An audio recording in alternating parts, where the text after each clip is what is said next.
प्यारे विद्यार्थियों, अगर आप साइंस स्ट्रीम से पढ़ाई कर रहे हैं और क्लास 12 का एग्ज़ाम अपियर कर चुके हैं या अभी आप ड्रॉपर्स हैं और आप बायो या मैथ्स के स्टूडेंट हैं और आप नीट के और जेई मेन के अलावा विकल्प तलाश रहे हैं, रिसर्च में जाना चाहते हैं या बीटेक प्रोग्राम देखना चाहते हैं किसी बढ़िया इंस्टीट्यूट में, नेशनल लेवल के इंस्टीट्यूट में बीटेक प्रोग्राम या रिसर्च में जाना चाहते हैं 12वीं क्लास के बाद, और जेई मेन और नीट के अलावा आप ऑप्शन तलाश रहे हैं, तो आज मैं एक बहुत बढ़िया एग्ज़ाम के बारे में आपको बताने जा रहा हूँ। उसके बारे में, उसका तरीका क्या होगा, एग्ज़ाम का फॉर्मेट, कैसे तैयारी करनी है, ये सारी बातें आज इस वीडियो में बताऊंगा, तो ध्यान से सुनेंगे। हम बात कर रहे हैं IAT एग्ज़ाम की। IAT, IISER aptitude test. इस आइसर एप्टीट्यूड टेस्ट के बारे में बहुत सारी वीडियो मैं बना चुका हूँ। एक बार फिर से जिन लोगों को नहीं पता उनको बेसिक जानकारी दूंगा। आइसर 7 आइसर्स हैं हमारे अलग अलग सिटीज़ में इंडिया में। उन आइसर्स के लिए उनमें BS MS, BS होता है बैचलर इन साइंस प्रोग्राम। ये जैसे BSc MSc थी तो वो एक थियोरेटिकल था, उसका रिसर्च में काफ़ी योगदान नहीं है। तो ये जो कॉलेज बनाए गए हैं भारत सरकार के, Indian institute of science education and research, ये बेसिक साइंस में आपको रिसर्च का मौका देते हैं 12वीं क्लास के बाद ही जस्ट। तो आप रिसर्च प्रोग्राम में जाना चाहते हैं, साइंटिस्ट बनना चाहते हैं, बेसिक साइंस जैसे biology, chemistry, maths, earth science और मटेरियल और मैथमेटिक्स, इन सब में आपको मौका मिलता है ये BS प्रोग्राम करने का।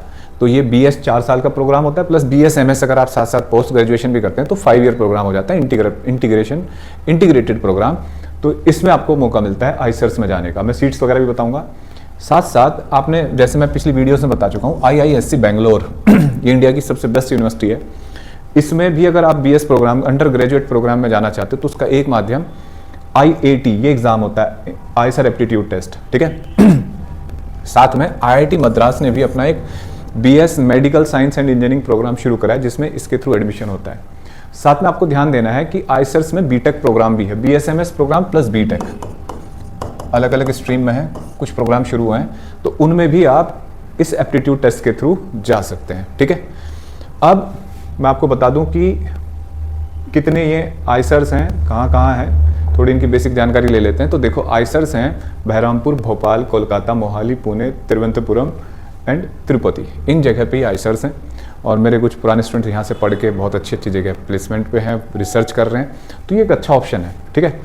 अच्छा, दूसरा देखो, यहाँ जो प्रोग्राम है BTech, BS MS dual degree जो मैंने आपको बताए थे, 5 ईयर प्रोग्राम है ये, 4 ईयर बीटेक प्रोग्राम है, और साथ में मैंने जो बीटेक की बात करी थी वो प्रोग्राम, और साथ में IISc बेंगलोर, IITM, ठीक है, IIT मद्रास, उसके प्रोग्राम भी इस एग्ज़ाम के थ्रू आप सिलेक्शन होगा। अब इसके बाद देखिए, पहले मैं आपको बता दूं, ये कुछ इंस्टीट्यूट हैं bachelor of science, BS medical science engineering program. ये जो मैं आपको बताया था कि 2 अलग इंस्टीट्यूट भी इसके थ्रू एंट्रेंस लेते हैं, उनके बारे में भी ये बताया। और आइसर एप्टीट्यूड टेस्ट, अब मैं इस एग्ज़ाम के बारे में बताने जा रहा हूँ। इस आइसर्स में एडमिशन लेने के लिए जो कोर्स मैंने आपको बताया, उनके अगर आप एडमिशन लेना चाहते हो तो आइसर एप्टीट्यूड टेस्ट होगा। ये संडे में मई 2025 5th मई को ये एग्ज़ाम होना है, ठीक है। यानी कि अप्रैल में आप जेई दोगे, नीट हो जाएगा, उसके बाद मई में आपको ये मौका मिलेगा। तो काफ़ी टाइम होता है इसकी तैयारी के लिए। तो आपका बीटेक का प्रोग्राम भी हो सकता है, और ये इसमें लेकिन ध्यान रखना है, इसमें 60 क्वेश्चन होते हैं, 15 क्वेश्चन हर सब्जेक्ट से होते हैं, 15 बायो से, 15 केमिस्ट्री से, 15 मैथमेटिक्स से, 15 फिजिक्स से, ठीक है। और 180 मिनट का पेपर होगा, 4 नंबर का एक सवाल होगा, नेगेटिव होने पे एक माइनस हो जाएगा, तो 240 मार्क्स का होता है ये, और नेगेटिव -1, और नहीं किया तो आपको 0 मार्क्स मिलेंगे। जो क्वेश्चन अटेम्प्ट नहीं है उसके 0 मार्क्स, ठीक है। 240 इसका स्कोर है। सिलेबस की बात करें तो बिल्कुल NCERT का जो करिकुलम है वही फॉलो करना है। फॉर्मेट के कुछ क्वेश्चंस का फॉर्मेट थोड़ा सा डिफरेंट होता है, तो वो मैंने अपनी ऐप पे डाल रखे हैं, आप उन्हें फ्री ऐप प्रैक्टिस कर सकते हो। आइसर्स, नाइसर्स के, नाइसर्स भी एक और एग्जाम है जिसके बारे में आपको दूसरी वीडियो में बताऊंगा, और उसके इनके क्वेश्चंस का फॉर्मेट और इसके सैंपल आप फ्री प्रैक्टिस कर सकते हैं। साथ में देखिए, इसके अलावा सीट्स कितनी हैं ये बता देता हूँ मैं आपको। 300 सीट्स, देखो 300 सीट्स हैं लगभग हर कॉलेज में, ठीक है। तो सीट्स काफ़ी होती हैं। और बीटेक BS प्रोग्राम में आइसर भोपाल में बीटेक में 140 सीट है, आइसर भोपाल में ही 25 सीट हैं अगर इकोनॉमिक्स साइंस में आप पढ़ना चाहते हैं। और भैया Eicher BS in economics and statistical science, इसमें 50 सीट हैं। तो काफ़ी सीट्स हैं, लगभग 2500 के आसपास सीट्स हैं ये। तो इतनी सीट्स काफ़ी होती हैं। अब देखो, तो ये सारी जानकारी आपको मिली इसके थ्रू। और अब इसको अप्लाई कैसे करना है बच्चों, ये बता देता हूँ मैं आपको। देखो डेट्स वगैरह, फीस सब इसमें आप थ्रो कर सकते हो। एडमिशन प्रोसेस, इसकी जो ऑफिशियल वेबसाइट है, ठीक है, ऑफिशियल वेबसाइट पे आपको ये, इस ऑफिशियल वेबसाइट पे जाएंगे आप, यहाँ से आपको एडमिशन का जल्दी ही फॉर्मेट ओपन होना शुरू हो जाएगा और आप इसके लिए अप्लाई कर पाएंगे, ठीक है।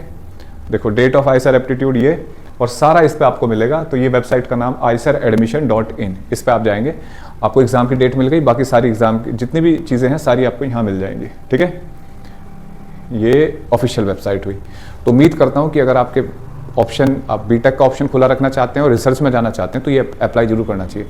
और वैसे भी आप भले ही एमबीबीएस में जाना चाहते हैं, नीट का फॉर्म भर रहे हैं, लेकिन साथ में इस फॉर्म को भी भरो, इसमें भी आपकी प्रैक्टिस बनी रहेगी, टेम्परामेंट बना रहेगा। जैसे कुछ बच्चे 12th के बाद एकदम अप्लाई कर रहे हैं, तो अगर इस एग्जाम को देंगे उनके पास एक एक्सपीरियंस हो जाएगा। अगर वो ड्रॉप भी करेंगे तो उनको एक एग्जाम का एक्सपीरियंस रहेगा कि हमने उस एग्जाम में दिया था, हमारी ये रैंक आई थी। तो ऐसे एग्जाम के फॉर्म जरूर भरने चाहिए, ठीक है। तो उम्मीद करता हूँ, और जो भी आपका कोई ऐसी क्वेरी क्वेश्चन है तो आप कमेंट बॉक्स का इस्तेमाल कर सकते हैं। और अगली वीडियो में आपको बताऊँगा नाइसर्स के बारे में, और जितने भी ये डिफरेंट एग्जाम है इंडिया में उन सब के बारे में धीरे धीरे हम सारी वीडियो देते ही रहते हैं आपको। थैंक यू बच्चों, विश ऑल द बेस्ट।